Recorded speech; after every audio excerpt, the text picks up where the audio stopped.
Hello everyone, कैसे हैं आप सभी। स्वागत है आप सभी का एक और प्यारे से सेशन में, जिसमें हम लोग राजस्थान दिशा पब्लिकेशन की दिशा 2020 को कवर कर रहे थे। यह हमारी इकोनॉमिक्स सब्जेक्ट चल रहा था, जिसमें हम लोगों का आज फाइनली लास्ट टॉपिक रहने वाला है जन कल्याणकारी योजनाएं। ये लास्ट टॉपिक रहेगा हमारा, जन कल्याणकारी योजनाएं। ये राजस्थान इकोनॉमिक्स के अंदर इसको कवर करेंगे हम लोग। एंड गाइस, आप में से कोई भी एक बंदा जाकर एक बार लाइक ज़रूर से कर देना। एंड जो भी लोग नए हैं चैनल पर, वो सब्सक्राइब भी कर दें। So let's start the video. जन कल्याणकारी योजनाएं, इसको कवर करेंगे। फर्स्ट क्वेश्चन देख लेते हैं हम लोग। राष्ट्रीय ग्रामीण रोजगार गारंटी स्कीम का नाम बदलकर महात्मा गांधी राष्ट्रीय ग्रामीण रोजगार स्कीम कब किया गया? तो ये कब किया गया था? 2 अक्टूबर 2009 को ये इसका नाम चेंज किया गया था और बदल कर क्या रखा गया था? महात्मा गांधी राष्ट्रीय ग्रामीण रोजगार स्कीम इसका नाम चेंज करके रखा गया था 2009 के अंदर। याद रखेंगे आप लोग, सीईटी के अंदर 2023 में आया हुआ क्वेश्चन है। इसकी व्याख्या देख लेते हैं हम लोग। महात्मा गांधी राष्ट्रीय ग्रामीण रोजगार गारंटी योजना 2005 MNREGA Mahatma Gandhi national rural employment guaranteed programme MNREGP ग्रामीण परिवार को प्रत्येक वित्तीय वर्ष में कुल 100 दिवस राजस्थान न्यूनतम आय गारंटी विधेयक 21 जुलाई 2023 से मनरेगा में 25 दिन अतिरिक्त का सुनिश्चित रोजगार प्रदान करने की केंद्रीय प्रवर्तित योजना, जिसका शुभारंभ 2 फरवरी 2006 को आंध्र प्रदेश के अनंतपुर जिले के नरपाला मंडल की मंदलापल्ली ग्राम पंचायत में किया गया। 1 अप्रैल 2008 से इसे पूरे देश में लागू किया गया। 2 अक्टूबर 2009 को राष्ट्रीय ग्रामीण रोजगार गारंटी का स्कीम का नाम बदलकर महात्मा गांधी राष्ट्रीय ग्रामीण रोजगार गारंटी स्कीम कर दिया गया। यह ऐसी पहली रोजगार विकास योजना है जिसे कानूनी आधार प्रदान किया गया। तो इम्पोर्टेंट रोल प्ले करेगी एग्ज़ाम्स के पॉइंट ऑफ व्यू से भी। इसके चांसेस काफ़ी हद तक रहने वाले हैं एग्ज़ाम के अंदर, क्योंकि ये पहली कानूनी आधार पर इसको मंजूरी दी गई थी राजस्थान सरकार के द्वारा। ग्रामीण क्षेत्रों में देश की पहली योजना है जिसमें काम के अधिकार को कानूनी बताया गया है। रोजगार प्राप्ति हेतु प्रस्तुति प्रार्थना पत्र के आवेदन की दिनांक 15 दिवस में रोजगार उपलब्ध कराया जाना आवश्यक है, अन्यथा राज्य सरकार द्वारा बेरोजगारी भत्ते का भुगतान किया जाएगा। नेक्स्ट क्वेश्चन, मनरेगा के अंतर्गत न्यूनतम डैश दिनों का रोजगार प्रदान किया जाता है? ऑप्शन नंबर 1, न्यूनतम 100 दिनों का तो रोजगार प्रदान किया ही जाता है इसके अंतर्गत। Option number 1 is the right answer. MNREGA के तहत श्रमिकों को उनके काम के लिए मजदूरी पाने की न्यूनतम समय सीमा क्या है? तो ऑप्शन नंबर 2, 15 दिन के अंदर उनको मजदूरी मिल जानी चाहिए। तो 15 days is the right answer. 2024 CET 10+2 में आया हुआ क्वेश्चन है।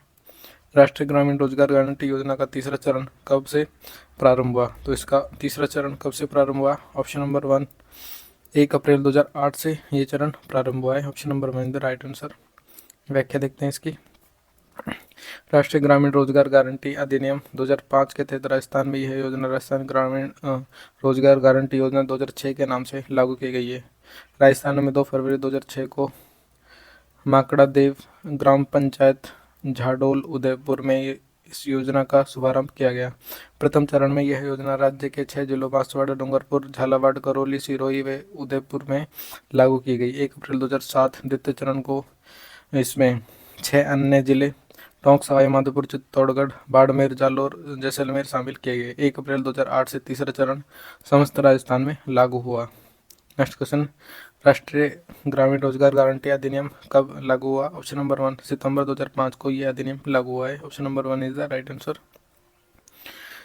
राजस्थान सरकार ने शहरी क्षेत्रों में रहने वाले जरूरतमंद लोगों को प्रतिवर्ष 100 दिन का रोजगार प्रदान करने के लिए कौन सी योजना आरंभ की है? तो 100 दिन का रोजगार प्रारंभ करने के लिए इंदिरा गांधी शहरी रोजगार योजना का आरंभ किया है। Option number 4 is the right answer. Rajasthan में इंदिरा गांधी शहरी रोजगार योजना की शुरुआत 9 सितंबर 2022 से की गई है। योजना का उद्देश्य शहरी क्षेत्र में निवास कर रहे प्रत्येक परिवार को वित्तीय वर्ष 100 दिवस का गारंटी गारंटीशुदा रोजगार उपलब्ध करवाकर उसकी आजीविका की सुरक्षा सुनिश्चित करना है, जिसे मुख्यमंत्री ने वर्ष 2023-24 में बढ़ाकर प्रतिवर्ष 125 दिवस कर दिया है। शहरी स्थानीय क्षेत्राधिकार में निवास करने वाले प्रत्येक परिवार के 18 से 60 वर्ष तक की उम्र के सदस्य इस योजना अंतर्गत पंजीकृत है। पंजीयन हेतु जन आधार कार्ड अनिवार्य है। इस योजना में मुख्यतः पर्यावरण संरक्षण, जल संरक्षण, स्वच्छता व सैनिटेशन, संपत्ति विरूपण रोकने, सेवा संबंधित हेरिटेज संरक्षण सहित अन्य कार्य करवाए जाते हैं। नेक्स्ट क्वेश्चन, इंदिरा गांधी शहरी रोजगार गारंटी योजना डैश से प्रारंभ हुई, कौन से सन से प्रारंभ हुई है? ऑप्शन नंबर 3, 9 सितंबर 2022 से ये योजना प्रारंभ हुई है। Option number 3 is the right answer. Indira Gandhi शहरी रोजगार गारंटी योजना के तहत लाभार्थी की आयु सीमा कितनी रखी गई है? ऑप्शन नंबर 3, 18 से 60 वर्ष इनकी आयु सीमा रखी गई है। Indira Gandhi urban employment guarantee योजना शहरी क्षेत्रों के आर्थिक सहारे के लिए किस योजना के अनुरूप शुरू की गई है? ऑप्शन नंबर 1, मनरेगा के अनुरूप शुरू की गई है। EORO जैसे एग्जाम में 2023 के अंदर आया हुआ क्वेश्चन है, शिफ्ट 1 के अंदर। दीनदयाल अंत्योदय योजना राष्ट्रीय ग्रामीण आजीविका मिशन DAY NRLM का उद्देश्य क्या है? तो इसका उद्देश्य ऑप्शन नंबर 1, गरीबों के सख्त सामुदायिक संस्थानों के विकास के माध्यम से ग्रामीण गरीबी उन्मूलन करना इसका उद्देश्य है। Option number 1 is the right answer. Deendayal Antyodaya योजना राष्ट्रीय शहरी आजीविका मिशन, राष्ट्रीय ग्रामीण आजीविका मिशन व स्वर्ण जयंती शहरी रोजगार योजना SJSRY का एकीकरण कर उसका नया नाम दीनदयाल अंत्योदय योजना कर दिया गया है। इसे 2 भागों में बांटा गया है। शहरी घटक आवास और शहरी गरीबी उपशमन मंत्रालय द्वारा संचालित एवं ग्रामीण घटक ग्रामीण विकास मंत्रालय द्वारा संचालित। इस योजना के अंतर्गत शहरी क्षेत्रों में प्रशिक्षण केंद्र SHG संवर्धन और बेघर लोगों को स्थायी आश्रय दिया जाएगा। इसका उद्देश्य ग्रामीण गरीबी को समाप्त करना तथा आजीविका के विभिन्न स्रोतों को प्रोत्साहन प्रदान करना। इसका वित्तीय पोषण केंद्र व राज्य सरकार क्रमशः 60-40 का है। नेक्स्ट देख लेते हैं हम लोग। नेक्स्ट क्वेश्चन, दीनदयाल अंत्योदय योजना राष्ट्रीय शहरी आजीविका मिशन में केंद्र सरकार का अंश कितना है? ऑप्शन नंबर 3, केंद्र सरकार का अंश 60% है। 60% का खर्चा केंद्र सरकार उठाएगी इसके अंतर्गत दीनदयाल अंत्योदय योजना के अंतर्गत। कौन सा दीनदयाल अंत्योदय योजना NULM योजना का उद्देश्य है? ऑप्शन नंबर 3, शहरी बेघरों को आश्रय प्रदान करना इसका उद्देश्य है। Option number 3 is the right answer. नल जल आपूर्ति के बाद अमृत योजना का प्राथमिकता क्षेत्र? ऑप्शन नंबर 2, मल व्यवस्था इज द राइट आंसर। अटल नवीनीकरण और शहरी परिवर्तन मिशन अमृत 25 जून 2015 से देश भर में 500 शहरों में शुरू। इस योजना में 1 लाख से अधिक आबादी के सभी शहरों में लोगों को पानी और सीवरेज मल व्यवस्था कनेक्शन देना है। राजस्थान देश का पहला राज्य है जिसने अटल नवीनीकरण और शहरी परिवर्तन मिशन अमृत के अंतर्गत राज्य की वार्षिक कार्य योजना केंद्र को प्रस्तुत कर दी है। 1 लाख से 10 लाख तक की आबादी वाले 29 शहरों को अमृत मिशन योजना में शामिल किया गया था।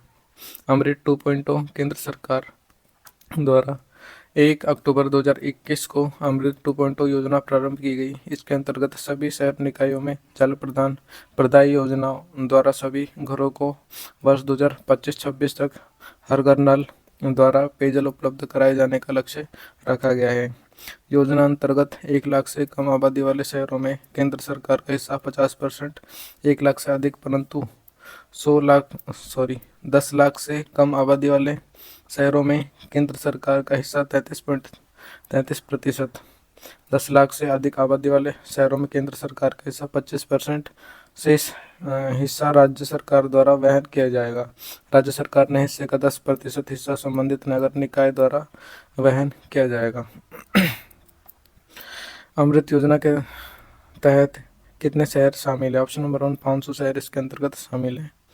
निम्नलिखित में से कौन सा अमृत योजना का प्राथमिकता क्षेत्र है? ऑप्शन नंबर 1 शहरी क्षेत्र में हर घर नल में पानी का कनेक्शन करना इसका प्राथमिक क्षेत्र है। लाड़ी प्रोत्साहन योजना के अंतर्गत गरीब परिवारों को बालिका के जन्म पर कितने का सेविंग बॉन्ड दिया जाता है? ऑप्शन नंबर 4 1 लाख रुपए तक का सेविंग बॉन्ड दिया जाता है।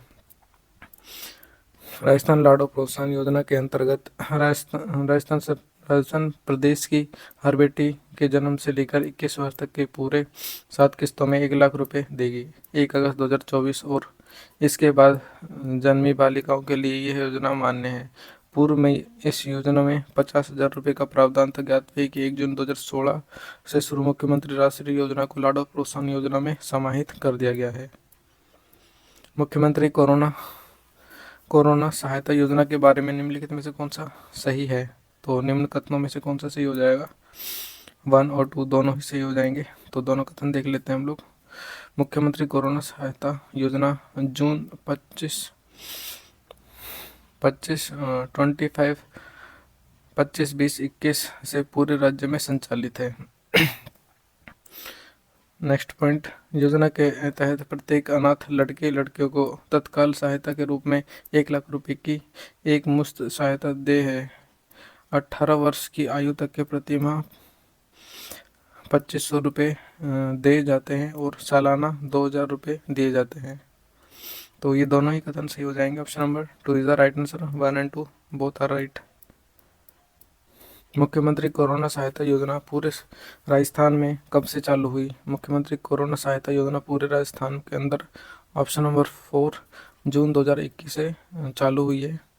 राजस्थान की कल्याणकारी योजनाओं के संदर्भ में निम्न पर विचार करना में ऑप्शन नंबर 3 1 और 2 दोनों सही हो जाएंगे।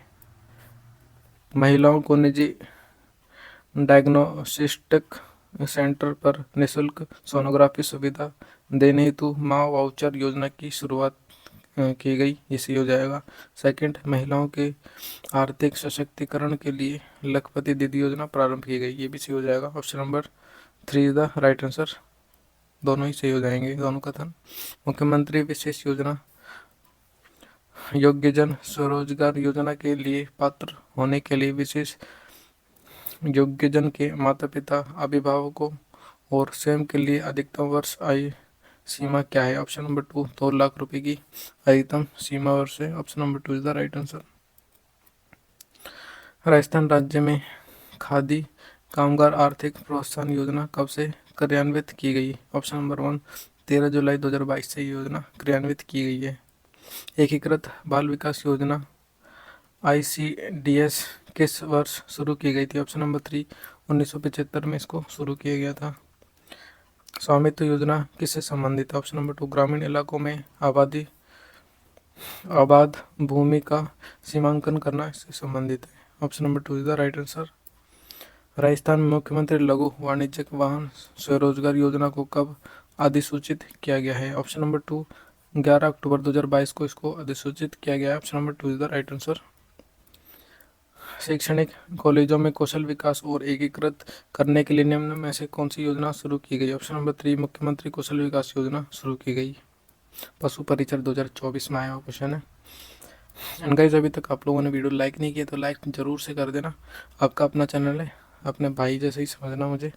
आप किसी भी बात शेयर कर सकते हैं कमेंट बॉक्स में। मैं आपका ज़्यादातर कमेंट्स का रिप्लाई देने की ट्राई करता हूँ, तो आप लोग कर सकते हैं। चैनल को सब्सक्राइब कर देना जो भी लोग नए हैं, और वीडियो को लाइक जरूर से कर देना। व्याख्या देखते हैं इसकी। मुख्यमंत्री कौशल विकास योजना, यह योजना राजस्थान कौशल और आजीविका विकास निगम द्वारा संचालित की जा रही है। इसके तहत संचालित कार्य श्रेणी 1 राजक्विक रोजगार आधारित जन कौशल विकास कार्यक्रम, श्रेणी 2 में सक्षम स्वरोजगार आधारित कौशल शिक्षा महाअभियान, श्रेणी 3 के अंदर समर्थ कौशल से आत्मनिर्भर, इसको जोड़ा गया है। कौन सी योजना बेरोजगार युवाओं को रोजगारमुखी कौशल प्रशिक्षण प्रदान करके रोजगार का अवसर प्रदान करती है? ऑप्शन नंबर 4 रोजगार आधारित जन कौशल विकास कार्यक्रम प्रदान करती है रोजगार के अवसर। Option number 4 is the right answer. Rajasthan के परिवर्तित बजट 2024-25 के अनुसार डॉक्टर श्याम प्रसाद मुखर्जी जिला उख्यात उत्थान योजना हेतु कितनी धनराशि आवंटित की गई है। ऑप्शन नंबर 3 500 करोड़ की धनराशि आवंटित की गई है। राजस्थान में डॉक्टर सविता अम्बेडकर अंतर्जातीय विवाह योजना किस वर्ष शुरू की गई। तो ये योजना ऑप्शन नंबर 2 2006 से शुरू की गई, 6 से कंटिन्यू है, 2006 याद रखना। Option number 2 is the right answer. योजना को देख लेते हैं एक बार पूरा। 20 जून 2006 को डॉक्टर सविताबेन अम्बेडकर अंतर्जातीय विवाह योजना लॉन्च की, जिसे अंतर्जातीय विवाह प्रोत्साहन योजना के रूप में 1 अगस्त 2017 से राजस्थान में लागू किया गया है। ये योजना युवक युवती के प्रथम विवाह पर लागू होगी। इसकी पात्रता के लिए तय किया गया है कि अनुसूचित जाति वर्ग का युवक अथवा युवती जिसने किसी स्वर्ण हिंदू युवक अथवा युवती से जो दोनों ही राजस्थान के मूल निवासी हैं एवं युगल में किसी की भी आयु 35 से अधिक नहीं हो, जो किसी आपराधिक मामले में दोष सिद्ध नहीं हो से विवाह किया हो। इस योजना के तहत दंपति को अंतर्जातीय विवाह योजना अंतर्गत रुपये 10 लाख प्रति युगल स्वीकृत किए जा रहे हैं। इस योजना में केंद्र का हिस्सा 1.25 लाख और राज्य का हिस्सा 8.75 लाख है। राजस्थान में डॉक्टर सविताबेन अम्बेडकर अंतर्जातीय विवाह योजना के अंतर्गत जोड़ों को कितना इनाम दिया जाता है। ऑप्शन नंबर 1 5 लाख रुपए इसका इनाम दिया जाता है प्रति व्यक्ति। Option number 1 is the right answer. Indira महिला शक्ति उड़ान योजना संबंधित है, किससे संबंधित है। ऑप्शन नंबर 1 प्रजनन आयु की लड़कियों और महिलाओं को मुफ्त सैनिटरी नैपकिन का वितरण करना इससे संबंधित है। इंदिरा महिला शक्ति उड़ान योजना मुख्यमंत्री अशोक गहलोत सरकार के कार्यकाल के 3 वर्ष पूर्ण होने के उपलक्ष्य में मुख्यमंत्री द्वारा आईएम शक्ति उड़ान योजना 19 सितंबर 2021 को लॉन्च की गई। आईएम शक्ति उड़ान योजना के तहत ग्रामीण क्षेत्रों में 282 ब्लॉक्स में प्रत्येक ब्लॉक पर 5 चिन्हित आंगनबाड़ी केंद्रों पर 10 से 45 वर्ष की आयु की प्रत्येक किशोरी व महिला लाभार्थी को प्रति माह 12 सैनिटरी नैपकिन का निःशुल्क वितरण किया जाएगा। राजस्थान में महिला व बाल विकास विभाग द्वारा संचालित किस योजना का 19 दिसंबर 2021 को शुभारंभ किया गया। ऑप्शन नंबर 2 आईएम शक्ति उड़ान योजना का शुभारंभ किया गया। उड़ान योजना के तहत प्रति माह कितने सैनिटरी नैपकिन प्रदान किए जाते हैं। प्रति माह 12 सैनिटरी नैपकिन प्रदान किए जाते हैं इस योजना के तहत। उड़ान योजना के तहत किस आयु वर्ग की महिला उड़ान योजना के अंतर्गत लाभ लेने की पात्र है। ऑप्शन नंबर 1 10 से 45 वर्ष की महिलाएं। जागृति बैंक टू वर्क योजना का नोडल विभाग। ऑप्शन नंबर 4 महिला अधिकारिता निदेशालय का विभाग है। Option number 4 is the right answer. शादी के बाद घर परिवार संभालने व अन्य कारणों से नौकरी छोड़ने वाली कामकाजी महिलाओं को निजी क्षेत्र में सहयोग से फिर से जॉब दिलाने या वर्क फ्रॉम होम का अवसर उपलब्ध कराने के लिए महिला अधिकारिता निदेशालय द्वारा जागृति बैंक टू वर्क योजना का 4/1/2022 को शुभारंभ किया गया है। सुमेलित करना नेक्स्ट क्वेश्चन के अंदर हम लोगों को कौन सा किससे सुमेलित होगा। 2143 से सुमेलित होगा, यानी कि देख लेते हैं हम लोग। राजस्थान ग्रामीण जल आपूर्ति और फ्लोरोसिस समन चरण जीका से सुमेलित होगा। राजस्थान राज्य राजमार्ग विकास कार्यक्रम विश्व बैंक से संबंधित होगा। राजस्थान राज्य राजमार्ग निवेश कार्यक्रम एशियन डेवलपमेंट बैंक से संबंधित होगा। मरुस्थलीय क्षेत्रों के लिए राजस्थान जल क्षेत्र न्यू डेवलपमेंट बैंक से संबंधित होगा। 2143 इज द राइट आंसर, यानी कि option number 3 is the right answer. इसको पूरा कवर करते हैं हम लोग व्याख्या के थ्रू, तो आप लोग अच्छे से देखना व्याख्या। राजस्थान में विदेशी विदेशी सहायता प्राप्त योजना, राजस्थान शहरी क्षेत्र विकास कार्यक्रम। तृतीय चरण एशियन विकास बैंक द्वारा वित्त पोषित। सेकंड राजस्थान मध्य नगरीय क्षेत्र विकास योजना। चतुर्थ चरण ट्रेंच 1 एशियन विकास बैंक द्वारा वित्त पोषित। थर्ड पॉइंट राजस्थान मध्यम नगरीय क्षेत्र विकास योजना। फोर्थ चरण ट्रांच सेकंड एशियन विकास बैंक की वित्तीय पोषित। फोर्थ पॉइंट राजस्थान राज्य राजमार्ग निवेश कार्यक्रम फर्स्ट, ट्रांच सेकंड एशियन विकास बैंक द्वारा वित्तीय पोषित। राजस्थान राज्य राजमार्ग निवेश कार्यक्रम फर्स्ट, ट्रांच थर्ड एशियन विकास बैंक द्वारा वित्तीय पोषित ये कार्यक्रम है। नेक्स्ट कार्यक्रम राजस्थान राज्य राजमार्ग विकास कार्यक्रम सेकंड विश्व बैंक द्वारा वित्तीय पोषित कार्यक्रम है। सेवंथ नंबर पॉइंट राजस्थान में सार्वजनिक वित्तीय प्रबंधन को सुदृढ़ीकरण की परियोजना विश्व बैंक द्वारा वित्तीय पोषित यह परियोजना है। 8th नंबर पॉइंट राजस्थान जल क्षेत्र आजीविका सुधार परियोजना tranche 1 Japan international cooperation agency JICA द्वारा वित्तीय पोषित। 9th नंबर पॉइंट राजस्थान ग्रामीण जल प्रदाय व फ्लोरेसिस निराकरण परियोजना द्वितीय चरण Japan international cooperation agency JICA द्वारा वित्तीय पोषित। रेगिस्तान क्षेत्र में जल क्षेत्र पुनः संचालन संरचना परियोजना न्यू डेवलपमेंट बैंक द्वारा पोषित यह परियोजना है। नेक्स्ट 11 नंबर पॉइंट राजस्थान में ट्रांसमिशन सिस्टम रहित ऊर्जा गलियारा परियोजना सेकंड KFW द्वारा वित्तीय पोषित। 12th नंबर पॉइंट बांध पुनर्वास और सुधार परियोजना ड्रिप सेकंड विश्व बैंक एवं एशियन इंफ्रास्ट्रक्चर डेवलपमेंट बैंक द्वारा संयुक्त रूप से वित्तीय पोषित ये परियोजना है। नेक्स्ट परियोजना राजस्थान वानिकी व जैव विविधता विकास परियोजना ये AFD द्वारा वित्त पोषित परियोजना है। नेक्स्ट 14 नंबर पॉइंट राजस्थान जलवायु परिवर्तन प्रतिक्रिया और पारिस्थितिकी तंत्र सेवा संवर्धन अक्टूबर 2024 से 2035 जापान इंटरनेशनल कोऑपरेशन एजेंसी द्वारा वित्तीय पोषित परियोजना है। नेक्स्ट क्वेश्चन देख लेते हैं हम लोग और ये हमारा टॉपिक का भी लास्ट क्वेश्चन रहेगा, सब्जेक्ट का ही लास्ट क्वेश्चन रहेगा। तो इसको देख लेते हैं। निम्न में से कौन सी एजेंसी राजस्थान राज्य हाईवे विकास परियोजना सेकंड में वित्तीय सहायता प्रदान कर रही है? ऑप्शन नंबर 1 विश्व bank is the right answer, इसमें वित्तीय सहायता प्रदान कर रही है। एंड गाइस आप लोगों को लेक्चर कैसा लगा मुझे कमेंट बॉक्स में ज़रूर से बताना। आपका अपना छोटा भाई ही मान लेना आप लोग, तो आप लोग कुछ भी शेयर कर सकते हैं कमेंट बॉक्स में। एंड वीडियो को लाइक ज़रूर से कर दें एंड चैनल को सब्सक्राइब कर दें जो भी लोग नए आए हैं चैनल पर।